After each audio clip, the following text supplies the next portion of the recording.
திரௌபதி நம்முடைய ராமாயணத்துலேயும் சரி மகாபாரதத்துலேயும் சரி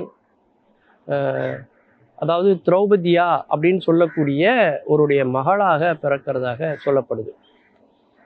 அந்த திரௌபதி அம்மன் பார்த்தீங்கன்னா அந்த காலத்தில் வந்து தீக்குள்ளே இறங்குவது அப்படிங்கிறது என்னென்னா, சீதா பிராட்டி கூட தீக்குள்ளே இறங்குவாங்க. தன்னுடைய உண்மைத்தன்மையை நிரூபிப்பதற்காக தீக்குள்ளே இறங்குற பழக்கம் வந்து அந்த காலத்திலேயே ஆதி காலத்திலேயே இருந்திருக்கு. அதிலும் குறிப்பாக வந்து பார்த்தீங்கன்னா பஞ்ச பாண்டவர்கள்னு சொல்லக்கூடிய 5 பேருக்கு மனைவியாக திரௌபதி வாழ்ந்தாள் அப்படின்னு நம்முடைய மகாபாரதம் சொல்லுது. அப்போது ஒருவரோட 1 ஆண்டு காலம் வாழ்வாங்களாம். வாழ்ந்துட்டு தீக்குள்ளே இறங்கி தன்னுடைய இதை வந்து நிரூபித்து விட்ட பிறகு, அதாவது தன்னை சுத்தப்படுத்தி கொண்ட பிறகு, அதன் பிறகு அடுத்த ஒரு ஆடவரோடு அவங்க வாழ்ந்ததாக நம்முடைய தொன்மங்களில் புராணங்களில் சொல்லப்பட்டிருக்கு.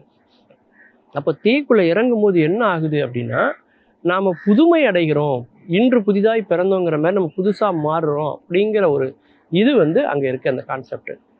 அதனால தான் பாருங்கள், தீயில இறங்கும் போது யாருடைய பாதமும் அவ்வளோ பெருசாக பாதிப்பு அடையிறதே இல்லை. ஒரு சிலருக்கு வேணால் சில கொப்பளங்கள் வரலாமே வெளியே, பெரும்பாலும் யாருக்கும் அவ்வளோ பாதிப்பு வந்து தீயில இறங்கும்போது வர்றதில்லை. சிலர் அதில் நடப்பாங்க, சிலர் அதில் ஓடுவாங்க, சில அங்க பிரதஸ்தனம் மாதிரி அடிமேல் அடி வைத்து போகிறதெல்லாம் நம்ம வந்து பார்க்க முடியும்.